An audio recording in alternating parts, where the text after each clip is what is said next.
तुम नियति नर्स को घर लेकर के जाओ ना, ये आज ही मेरी लव स्टोरी की ऐसी की तैसी कर देगी। Bye bye. चले। अभिमन्यु, तुम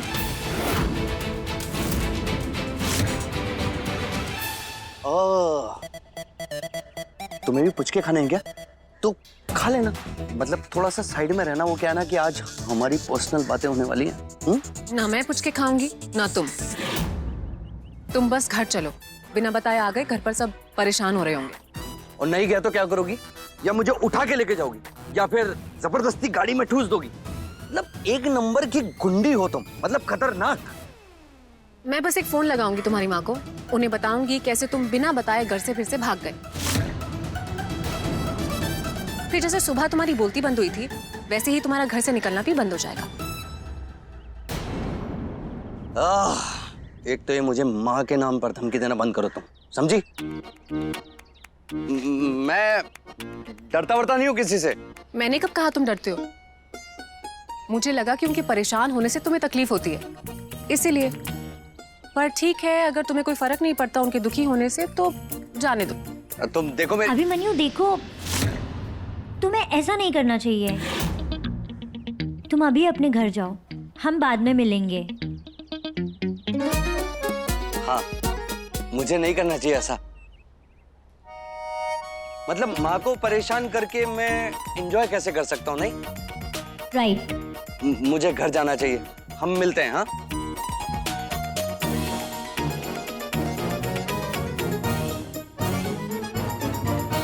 और हाँ, तुम ये मत सोचना कि मैं तुमसे डर के घर जा रहा हूँ।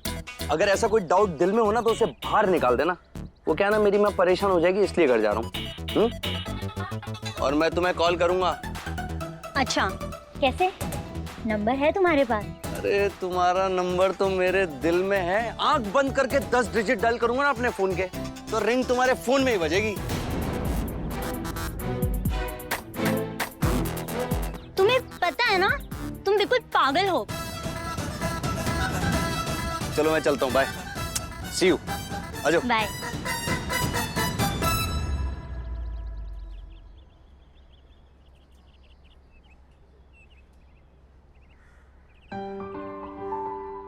दादी, आज भाभी ने खाना कितना अच्छा बनाया ना। इसलिए मैंने बहुत ज्यादा खा लिया। भाई सच्ची में खाना तो बहुत ही बढ़िया बना है। अरे पर वो खाना बनाने वाली कहाँ रह गई? अरे उससे तो अभिमन्यु को लेने भेजा था ना। हाँ माँ, वो दोनों भी नहीं है। डॉक्टर आनंद भी नहीं आए। कामना, हाँ अपने भैया भाभी को बुला के ला। जी।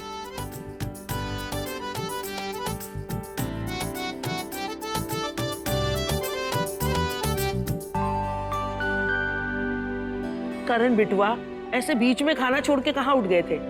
भाई काम वाम तो बाद में होता रहेगा, पहले खाना तो खा लो। अरे दादी अम्मा, खा तो रहा हूँ। अच्छा मामा जी, कल हमें एक्सटर्नल अफेयर्स मिनिस्टर और होम सेक्रेटरी से मिलना है। मैंने अपने तरफ से सारी बात कर ली है, बस आपको चल के फाइनल बात करनी है। और मामा जी प्लीज, अब की बार 25 करोड़ से कम नहीं लेना। ऑफ कोर्स करण, मुझे तो सब पता है, तू सब संभाल लेगा। मेरा शेर है तू।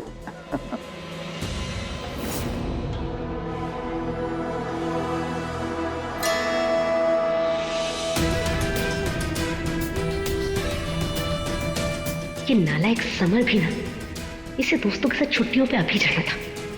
वो वहां मटरगस्ती कर रहा है और यहाँ करण जीजा जी का चहेता बनता जा रहा है दिन ब दिन।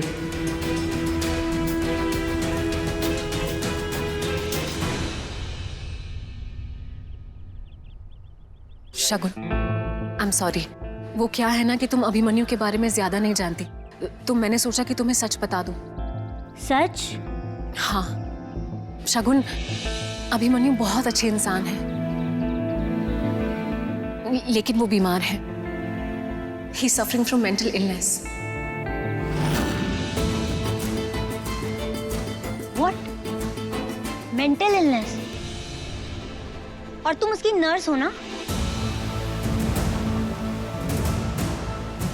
मैं अभिमन्यु की वो धमकी एक्सप्रेस, अब लेट नहीं हो रहा है तुमको? चलो। मैं भी बात नहीं कर पाऊंगी, बाद में बताती हूँ। ओके।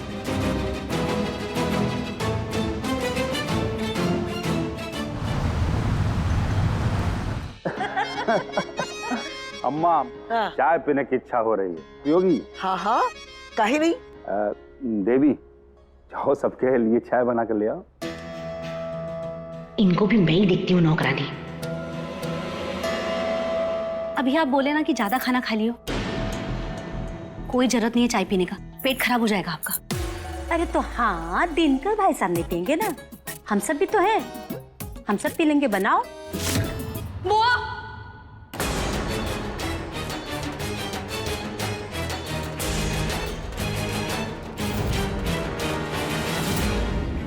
क्या हुआ? इतनी घबराई हुई क्यों है तू? क्या हुआ? कुछ तो बोलो बेटा। अभिमन्यु भैया रूम में नहीं है। हमने पूरा घर ढूंढ लिया, नियति भाभी और डॉक्टर आनंद वो भी कहीं नहीं मिल रहे। What? घर पे नहीं? ऐसे कहाँ चले गए तीनों के तीन? हे दुर्गा मैया, अभिमन्यु ने कहीं फिर से कोई बखेड़ा तो नहीं खड़ा कर दिया? भगवान झूठ ना बुलाए। देवी, कभी तो अच्छी बात बोला करो। हाँ, जब देखो जब उल्टी सीधी बातें करती रहती हो नॉन स्टॉप। अरे तुम खुद चुप करोगी कि हम चुप कराएं तुम्हें? अरे पता करिए ना। हम फोन करते हैं। करण, तुम्हारे पास आनंद का नंबर है ना? जी हाँ। उसे फोन लगाओ और पूछो कहाँ है वो। तब तक मैं अभिमन्यु को ट्राई करता हूँ।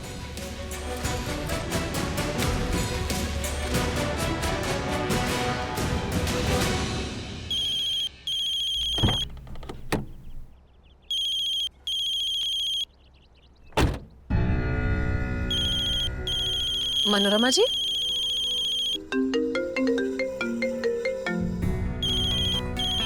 करण का कॉल आ रहा है। पापा का कॉल?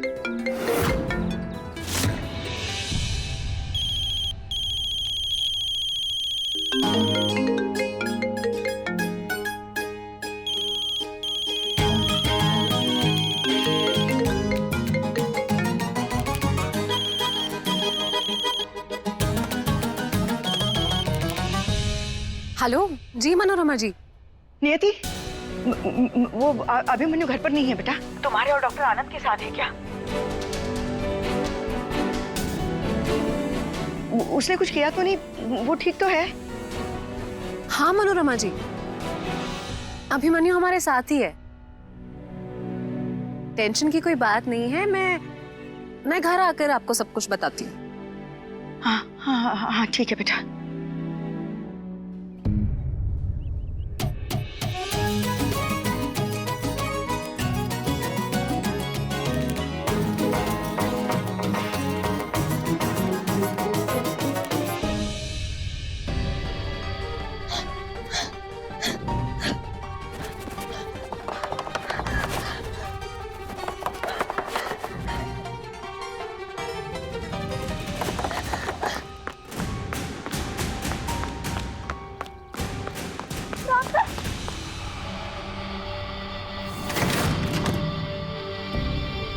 सायरा, सायरा,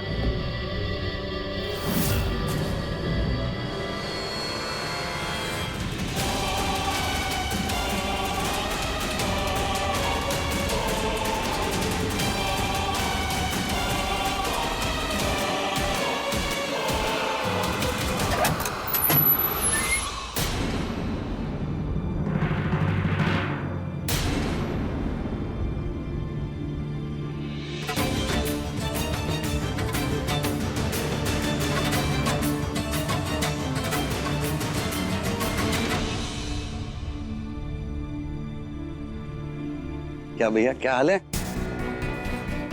तुझे मैंने कहा था ना, जब भी तू बाहर जाएगा गाड़ी ड्राइवर के साथ ही जाएगा। अरे मामा जी, ये भाई साहब कहाँ किसी की सुनते हैं? जब देखो रफू चक्कर। अरे सब शांत हो जाइए। शांत तो हम हो जाएंगे बिटिया, पहले ई बता कि था कहाँ?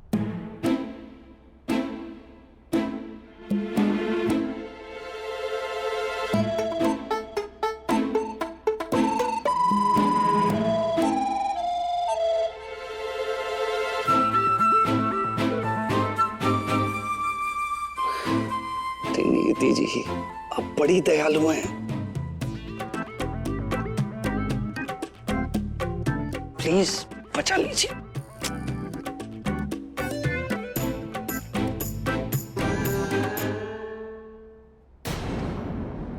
मुन्ना, तूने नियति को धमकी तो नहीं दी? अरे कैसी बात, बिल्कुल बिल्कुल नहीं। आप लोग प्लीज, मैं अभिमन्यु को बाहर ले गया था।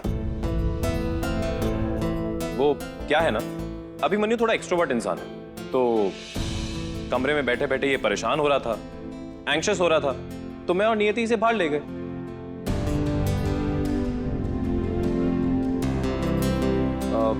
इसकी हेल्थ के लिए भी अच्छा। हाँ, और ऐसा ही हुआ था माँ। मेरा घर से बाहर जाना मेरे ट्रीटमेंट का हिस्सा है माँ, है ना डॉक्टर? कमाल के डॉक्टर हैं ये। आपको ऐसा लग रहा है कि मैं आपको बिना बताए यहाँ से बाहर चला जाऊंगा? हाँ, ऐसा कभी हो ही नहीं सकता। तो फिर बता के ही जाता, यहाँ सब चिंता में मरे जा रहे थे। अरे मेरी मैया, कितनी भोली हो तुम, बहुत भोली हो।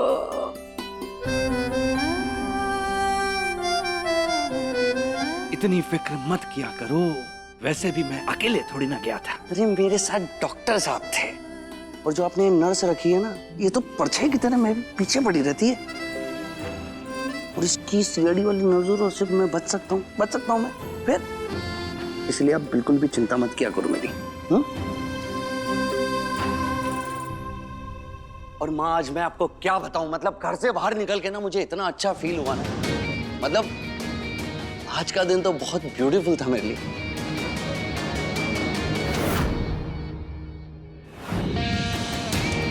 शगुन, मुझे तुमसे प्यार हो गया। I really love you. दिल की बात दिल में रखने पर विश्वास नहीं करता हूं, इसीलिए जो मेरे दिल में होता है वही जुबान पर होता है, और इसीलिए मैंने तुमसे कह दिया कि मुझे तुमसे पहली नजर में प्यार हो गया।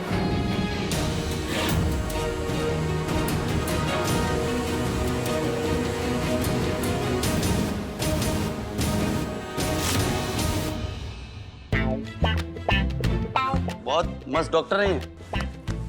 Thank you so much doctor, आप बेस्ट हो यार, बचा लिया आपने। You are welcome and don't worry, ये हमारे बीच का सीक्रेट आएगा।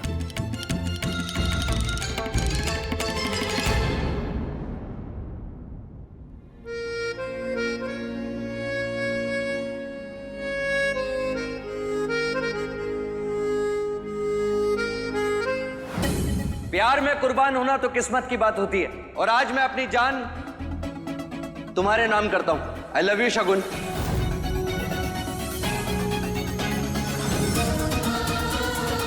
क्या है ना कि मुझ जैसे आजाद परिंदे को एक क्यूट सी, ब्यूटीफुल सी, बबली सी लड़की चाहिए।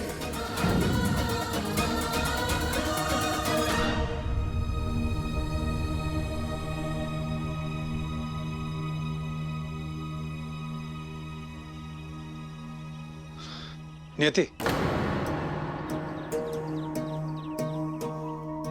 हाँ करण भैया बोलिए। क्या हुआ मुझे बताओगे?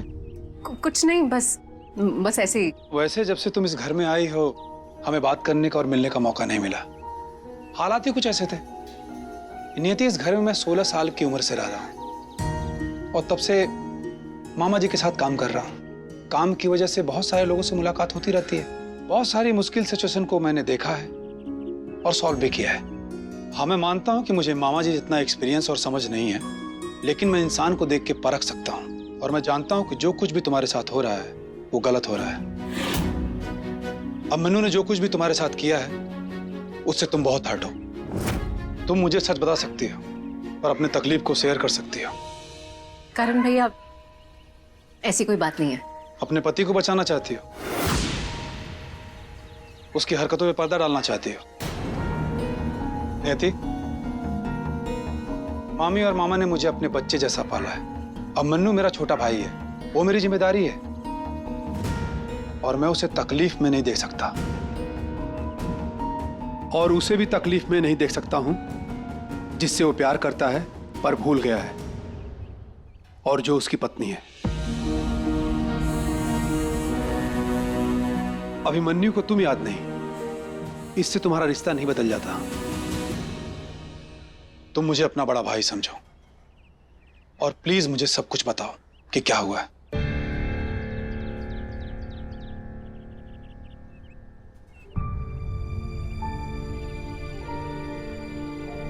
करण भैया, मार्केट में अभिमन्यु एक लड़की से मिला, फिर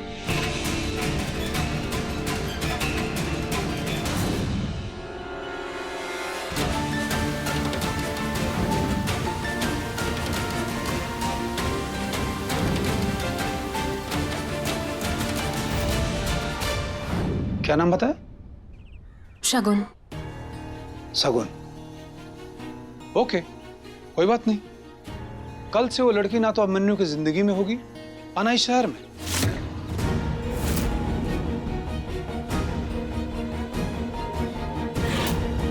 करण भैया, आप क्या करेंगे? उससे बात करेंगे, उसे समझाएंगे कि अभिमन्यु की जिंदगी से दूर हो जाए। नहीं करण भैया, इसमें मुझे आपकी बातों से डर लग रहा है। उस लड़की की इसमें कोई गलती नहीं है। अभिमन्यु उसे पसंद करता है। उस बेचारी को तो सच भी नहीं पता। मैं उसे आज बताना चाहती थी लेकिन मैं बता नहीं पाई क्योंकि अभिमन्यु वहां पर था। ओके, तो कल चलेंगे, वहां चल के बात कर लेना। नियति, मुझे गलत मत समझना, मैं उसे बस अपने तरीके से समझाऊंगा। वो क्या है ना कि हमारे काम की वजह से हमारी पहुंच और हमारे कनेक्शन थोड़ा बहुत अच्छे हो गए, तो कभी वो हमारे काम आ जाते हैं, कभी हम उनके काम आ जाते हैं। लेकिन हाँ, तुम टेंशन मत लेना।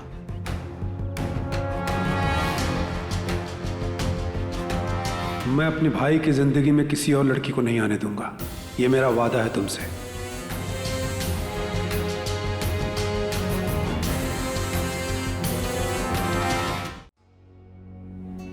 मुंबई का नंबर?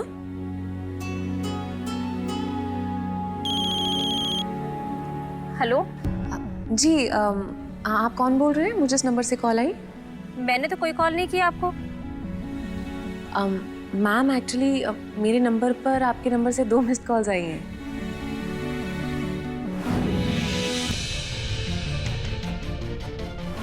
ओह हाँ, सॉरी, एक लड़की मिली थी मुझे। हो सकता है उसी लड़की ने कॉल किया हो आपको। नाम क्या था उस लड़की का? नाम तो नहीं बताया उसने मुझे, पर बहुत ही घबराई हुई लग रही थी। घबराई हुई थी? मुझे क्यों कॉल करेगी? आप बता सकते हैं वो लड़की दिखती कैसे थी प्लीज?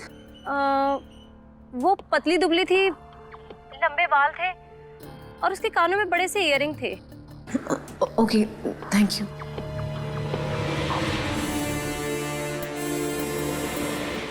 सायरा? नहीं, सायरा कैसे हो सकती है? वो मुझे किसी और के नंबर से क्यों कॉल करेगी? या फिर कोई और लड़की थी? किसने मुझे कॉल किया?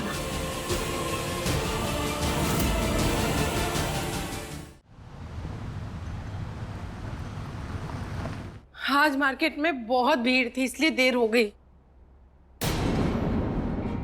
क्या हुआ, आप परेशान लग रहे हैं? सुलोचना, मुझे लगता है कुछ बड़ी गड़बड़ हो गई है। नियति तो ठीक है ना? सायरा का फोन आया था किसी अनजान नंबर से। तो फोन खो गया होगा उसका। अरे सुलोचना, बहुत परेशान लग रही थी वो।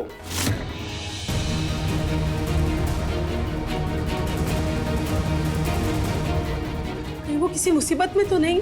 जिस नंबर से फोन आया था उस नंबर पे जब फोन लगाया तो कोई जवाब नहीं दे रहा है। उसका अपना फोन ऑफ है। उसने कहा था कि अंकल मैं आऊंगी, बताऊंगी। समझ में नहीं आ रहा क्या हो गया। नियति को जरूर कुछ ना कुछ पता होगा। आप नियति को फोन कीजिए, मेरे पास शायद सायरा के घर का नंबर है। मैं देखती हूँ। सायरा, अरे उसका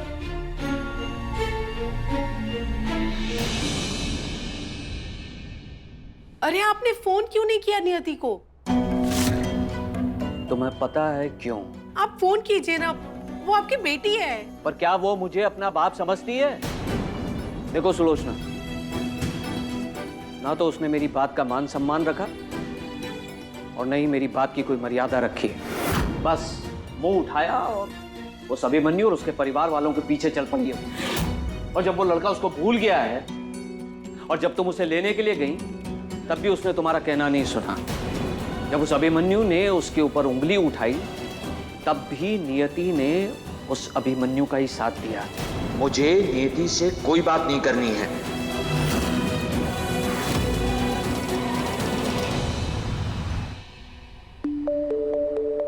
S for sweet. S for Shagun. I for I love you.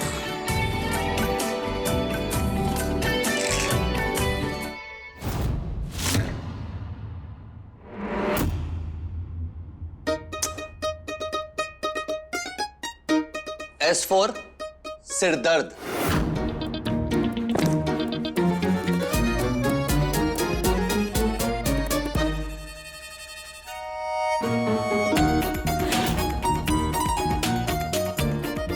M for medicine.